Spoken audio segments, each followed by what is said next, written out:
മത്തിക്കറിക്ക് വേണ്ടി ഞാനിത് മത്തി, മുളക് പൊടി, മഞ്ഞൾപ്പൊടി, ഉപ്പ്, കുരുമുളക് പൊടി, മല്ലിപ്പൊടി ഇത്രയും ഞാൻ പുരട്ടി വെച്ചിട്ടുണ്ട്. പുരട്ടി വെച്ചിട്ട് ഞങ്ങൾക്കിവിടെ മാർക്കറ്റ് ഉണ്ട്. മാർക്കറ്റിൽ പലതരം മീൻ കിട്ടും. വരാപ്പുഴ മാർക്കറ്റ് പേര് കേട്ട മാർക്കറ്റാണ്.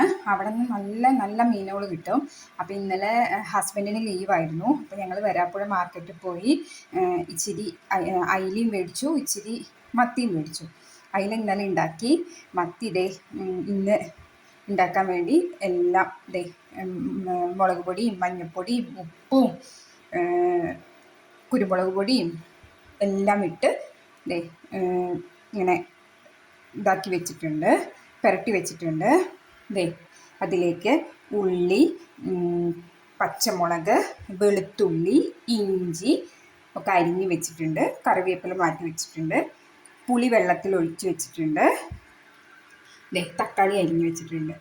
ഇതിന് പകരം നിങ്ങൾക്ക് കുടംപുളി ഉപയോഗിക്കാം കേട്ടോ. ഞങ്ങളിവിടെ പാലക്കാട് സൈഡൊക്കെ ഉള്ളവർ ഈ ഒരു പുളിയാണ്, സാമ്പാർ പുളിയാണ് ഉപയോഗിക്കുക. ഇതിന് കുടംപുളി ഉപയോഗിക്കുന്നവരും ഉണ്ട്. ഉപയോഗിക്കണമെങ്കിൽ ഉപയോഗിക്കാം.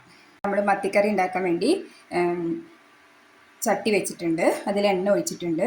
അത് നല്ല ചൂടായി കഴിഞ്ഞാലാണ് നമ്മൾ ഉള്ളി, പച്ചമുളകും വെളുത്തുള്ളിയും ഇഞ്ചിയും കൂടിയിട്ട് അതിലിട്ടിട്ട് നന്നായി വാട്ടണം. വന്നപ്പോൾ നമ്മൾ ഉള്ളി, പച്ചമുളക്, വെളുത്തുള്ളി, ഇഞ്ചിയൊക്കെ ഇട്ട് കൊടുത്തിട്ടുണ്ട്. ഇനി ഇത് നന്നായി ഒന്ന് വാടി വരണം. വാടി വന്നിട്ട് ഒരു ബ്രൗൺ കളർ ആവണം. ബ്രൗൺ കളർ ആകുമ്പോൾ നമുക്ക് തക്കാളി ഇട്ട് കൊടുക്കാം. ഉള്ളി വാടി വന്നപ്പോൾ നമ്മൾ തക്കാളി ഇട്ട് കൊടുത്തിട്ടുണ്ട്.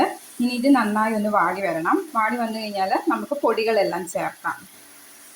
ഉള്ളിയും തക്കാളിയൊക്കെ നന്നായി വാടി വന്നപ്പോൾ നമ്മൾ അതിലേക്ക് മുളക് പൊടി, മഞ്ഞൾപ്പൊടി, ഉപ്പ്, കുരുമുളക് പൊടി, മല്ലിപ്പൊടി ഇത് ഇത്രയും ചേർത്ത് കൊടുത്ത് നന്നായി ഇളക്കി കൊടുത്തിട്ടുണ്ട്. ഇനി ഇതൊന്ന് നന്നായി ഒന്ന് വാടി വന്നതിന് ശേഷം നമുക്ക് മീനിട്ട് കൊടുക്കാം. മീനിട്ട് നമ്മൾ നന്നായി ഇളക്കി കൊടുത്തിട്ടുണ്ട്. ഇനി നമുക്ക് ഇതിലേക്ക് പുളി ഒഴിക്കണം. ആവശ്യത്തിന് പുളി ഒഴിച്ചിട്ട് അത് നിങ്ങൾക്ക് കുടംപുളി വേണമെങ്കിൽ അതൊഴിക്കാം, സാധാ സാമ്പാർ പുളി വേണമെങ്കിൽ അതൊഴിക്കാം. അതൊഴിച്ചിട്ട് നന്നായി തിളപ്പിക്കണം. ഒഴിച്ച് കൊടുത്തിട്ടുണ്ട്. ഇനി ഇതൊന്ന് നന്നായി തിളച്ച് വരട്ടെ. തിളച്ച് വന്ന് നന്നായിട്ട് കുറുകി വരണം. നന്നായി തിളച്ച് നന്നായിട്ട് കുറുകി വന്നതിന് ശേഷമാണ് നമ്മൾ കറിവേപ്പില ഇട്ട് കൊടുക്കേണ്ടത്.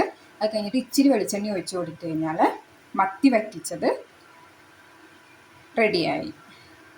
മീൻകറി നന്നായി തിളച്ച് നന്നായി കുറുകിയിട്ടുണ്ട്. ഇനി നമുക്കതിലേക്ക് ഇതിടാം, കറിവേപ്പില ഇടാം. കറിവേപ്പില ഇട്ടിട്ട് ഇച്ചിരി വെളിച്ചെണ്ണയും കൂടി ഒഴിച്ച് കൊടുത്തു കഴിഞ്ഞാൽ എന്നിട്ട് ഓഫ് ചെയ്യാം. ഓഫ് ചെയ്ത് കഴിഞ്ഞാൽ മീൻ കറി റെഡിയായി. നമ്മുടെ മീൻ കറി റെഡി ആയിട്ടുണ്ട്. പാലക്കാടൻ സ്റ്റൈൽ മീൻ കറി റെഡി ആയിട്ടുണ്ട്.